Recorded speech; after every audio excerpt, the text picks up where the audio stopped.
ልስራበት ተውኝ እንዴ ወይ በቃ እንዴ አይ ሂምቤክኔኒ ማልጎዱሽ የማህበራዊ ሚዲያው ሰሞናዊ አጀንዳዎች ናቸው። ቀደም ሲል ያስደመጥኳችሁ ቦኒ ሞትን ተከትሎ በኦሮምኛ ቲክቶክ የሚታወቀው ራቼ ወቀሳ እየቀረበበት ነው። ባካችሁ ተውኝ ስላላወቅኳት ነው የሚል ተማጽኖ ድምፅ እያሰማ ነው።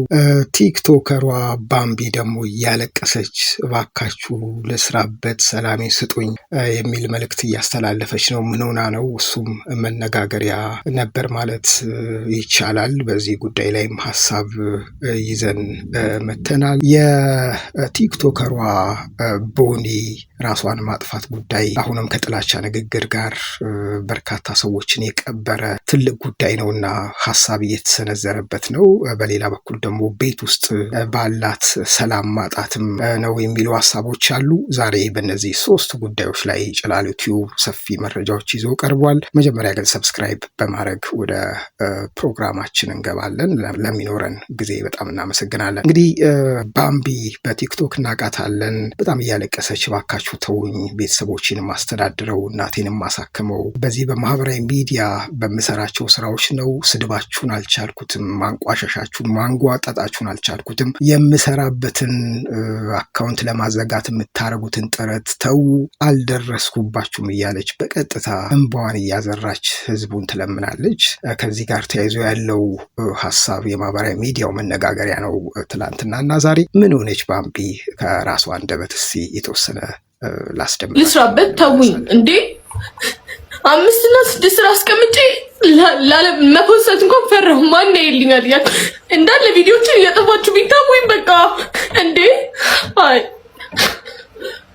እንደዚህ በጣም ፐርሰናል አድርጋችሁ ሰው ላይፍ ውስጥ አትግቡ። በጣም ያስጠላል፣ በጣም ያስጠላል። በጣም እንግዲህ ከቦኒ ሞት በኋላ በርካቶች ሀሳብ እየሰነዘሩ ነው። የወጣቷ ራሷን ማጥፋቷ ጉዳይ በጥላቻ ንግግር በማህበራዊ ሚዲያ የሚደርሰው ጥላቻ ንግግር እጅግ የሚያስቆጭና የሚያንገበግብ ነው።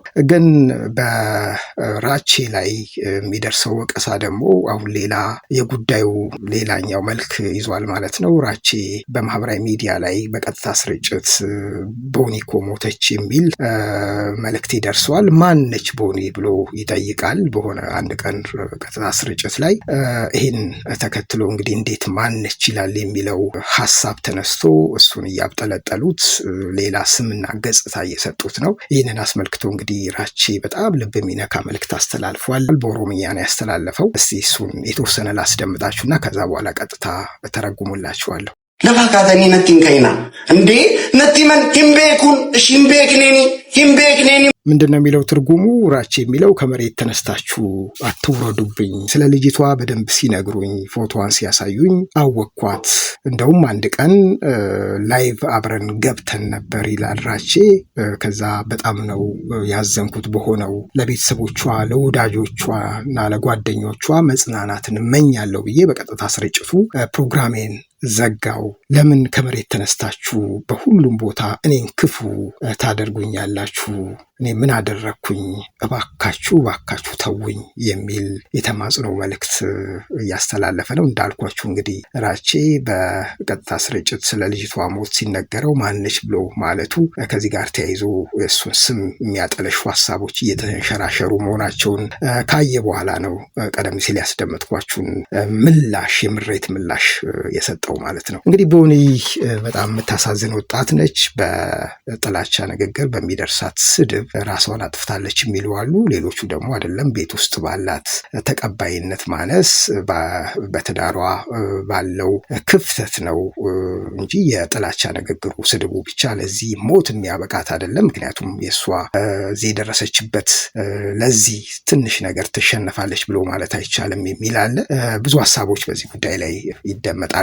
አንዷ ከቤተሰቦቿ አለው ባይ ስላጣች ተደምሮበት የራሷን የማጥፋት ውሳኔ ወስናለች የሚል ሀሳቦች አሉ። እስቲ ትክክል ነው። ልጅቷ እኮ በደንብ ቡሊ ስትደረግ ነበረ። እንደዚህ አይነት ቡሊ ምን እንደሚባል ታውቃላችሁ? ሳይበር ቡሊ ምንድነው? ልጆቹን ኦንላይን ላይ መጥተው ምንም አይነት ኮንቴንት ሲሰሩ ቡሊ ማድረግ፣ መሳደብ፣ እንዲያፍሩ በራሳቸው ማሸማቀቅ ነው። በደንብ ኮንትሪቢዩት አድርጓል ለሞቷ። አላደረገም አይደለም ግን ከልጅቷ ፐርሰናሊና ጥንካሬ አንጻር ይሄ ብቻ ያንን ውሳኔ አስወስናትም ነው። ምክንያቱም እንበልና በጣም ቡሊው በዛ፣ በጣም ጥላቸው በዛ፣ ኮሜንቱን መዝጋት እኮ ነው ወይ ሶሻል ሚዲያ ማቆም ነው። ግን ያ አልሆነም በሚያሳዝን ሁኔታ ማለት ነው። እና ሰዎች እሺ ቡሊ እየተደረጉ ማለት ነው። ግን ቤት ያለው ሰው ቤት ያለው አካል ቤተሰብ ሊሆን ይችላል፣ ባል በደንብ ትሪት የሚያደርግ ከሆነ እኮ ውጭ ያለውን ረብሻ ያስረሳል በቃ። ምክንያቱም እኔ ቤቴ በደንብ ትሪት ከተደረግኩኝ፣ ቴኬር ከተደረግኩኝ፣ ሰው ከተረዳኝ፣ ከተደመጥኩኝ፣ ህመሜ ከገባው የውጭ ሰው ምንም ማለት አይደለም። እና እቺ ልጅ ያጣችው የውስጥ ሰላምንም ነው ያጣችው። ጭላሉ ቲዩብን ነው የተከታተላችሁት። እንግዲህ በማህበራዊ ሚዲያ ሲመላለሱ ጉዳይ አጀንዳ የሆኑ የትላንትናና የዛሬ ሀሳቦችን ነው ያነሳ ነው። በተለይ በማህበራዊ ሚዲያ ላይ የጥላቻ ንግግር፣ ስም ማጠልሸት በብሔር፣ በቋንቋ፣ በአነጋገር፣ በአለባበስ እጅግ የበርካታ ሰዎችን ሞራል እየነካ ነው። ብዙዎች ቤት ቀርተዋል። ህጉ በዚህ ጉዳይ ላይ የበለጠ መስራት አለበት የሚሉ ሀሳቦችም እየተንሸራሸሩ ነው። እናንተስ ምን ትላላችሁ?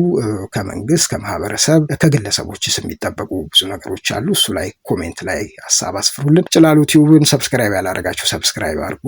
ሌላ ጊዜ በሌላ ጉዳይ ያገኛችኋለሁ። የዛሬውን ጨርሰናል። ሰላም ዋሉ።